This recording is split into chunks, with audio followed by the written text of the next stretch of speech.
Hello everyone, I'd like to welcome you to this video where this is something I've been waiting for over 3 months of planning and finding the best resources to work with to make these fiberglass campers, and we're finally getting to the end of the road. If you guys have been subscribed to me long enough, you are aware that I have been trying to get this to work out for our company for quite some time. And if you're not familiar with what a fiberglass camper shell is, it's this guy right here, where you're basically getting a shell that is practically in one whole piece instead of having multiple pieces assembled together to make your camper. Because on the traditional camper, if you go on our catalog for our traditional campers here, these are made out of composite shells, and they have seams, and where they're a lot more likely to have water penetrate the corners, or even they're a lot more likely to get rust, and also they're heavier. There's just so many flaws behind having a traditional camper shell compared to going fiberglass or even carbon fiber. Now, I looked into doing carbon fiber with the castings that we have here, but the issue is with carbon fiber, it is a lot more expensive, and I wish to go down that road probably in 6 months from now, after we get the hang of doing our fiberglass shells for a while. But they're still very lightweight and extremely effective compared to the traditional camper, and that's why we are moving in this direction. Now, the campers that we are officially launching in January that will be having our fiberglass shells are the Mini Scout will be our first one, and we're going to have a new suspension system, which you see right here, where I don't want to have an axle in the middle of the camper. I want to make it almost like a Humvee, where the tires are controlled on the sides, but there's nothing in the middle, so you have a lot more ground clearance. So that's another big upgrade we're doing on our campers, which is awesome. And it's all going to be one piece of fiberglass that we're going to have inside and out. So I'm not even going to have studs in between. It's just going to be an inner shell and an outer shell with at least 3 to 3.5 inches of spray foam that is closed cell spray foam to get you over an R20 to R24 insulation, which is unheard of because most campers out there are only like an R10 to R11 on their walls. So not only are we doing double pane windows, we're doing 3-inch thick walls. These things are going to be solid. It's going to be very incredible, a lot more different of an animal than what we're used to on a camper. The next thing I'm doing on our campers is that I don't want to have anything sticking out on the top for my solar panels. I find too many people where solar panels, they could possibly get caught in trees, bushes, and other stuff. But what we're going to do is we're going to make a channel going all the way around along. So basically, it's going to be a border along each side of the camper. And then we're going to have solar panels embedded within the walls of the roof. And those solar panels now are going to be flush along the roof line. So when you're going to go through trees or anything else like that, nothing's gonna get caught in it because it's basically built into the cavity of the roof of the camper.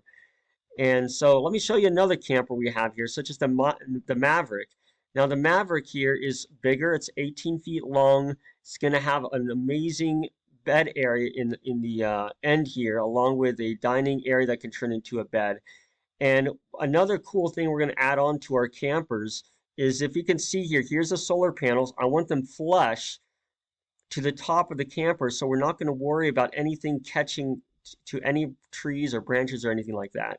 The other thing we're going to do is we're going to have a water catchment system where when water is going to get into the roof, there's actually going to be a little gutter system along the front and the back where it's going to catch all the water, and it's going to go down into a filtration system, so you are reusing as much water as possible, because these are survival vehicles. We want these made for survival, where they're not going to run on propane, they're not going to run on gas.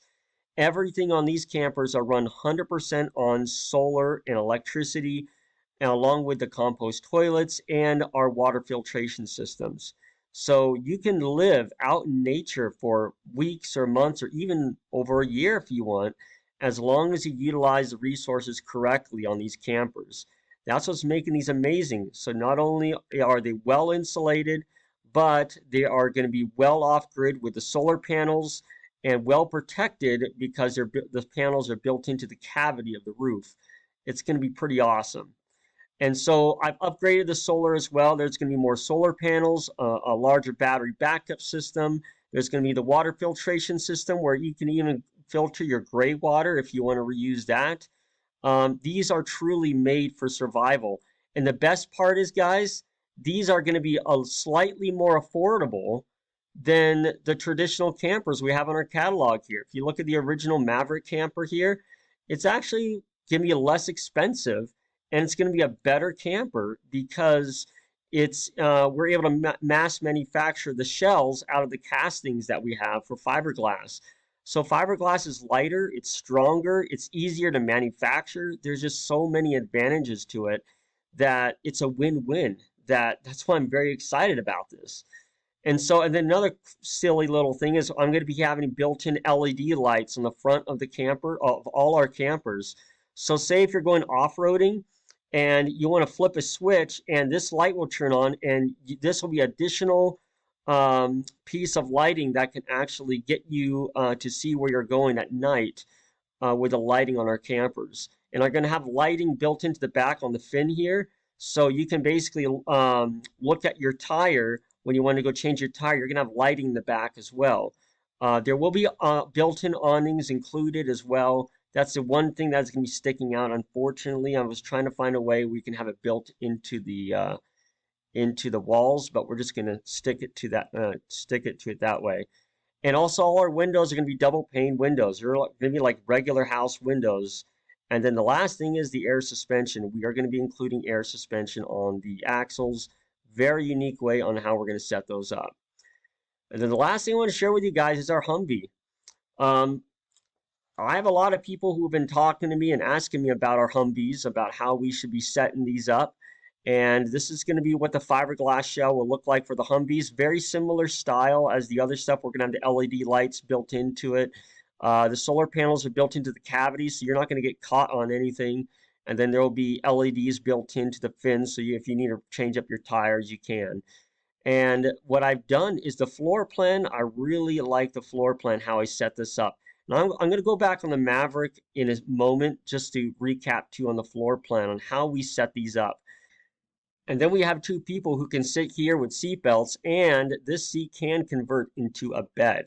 And then the last thing I did, I've been gnawing at this for a long time while I was been making this floor plan, is this back area. There are so many people who have so many different purposes on their off-road expedition trucks. Well, either they want to have it at an area as a garage, or maybe another sleeping area, or just pantry storage for all their gear. So I decided to leave this empty, and you can have the option where we can build in a garage door here where you can roll in your dirt bike or anything else like that you want in the back, or we can turn this into another bed area that hovers over this bedding so you can have another bunk bed for more people to sleep and more storage at the bottom. There's huge advantages to this floor plan that are way different than what other companies look at. And then we also have our toilet and our shower stall.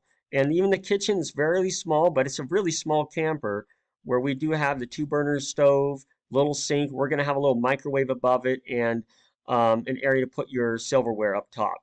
So really effective use of the layout. Oh, and then I guess the last thing is you can use this as the dining area because there's going to be a folding table here where you can fold it down and eat here at this bench seat, and then just fold the table right back up. So it can be used as the office, eating area, or just hanging out while you're on the road.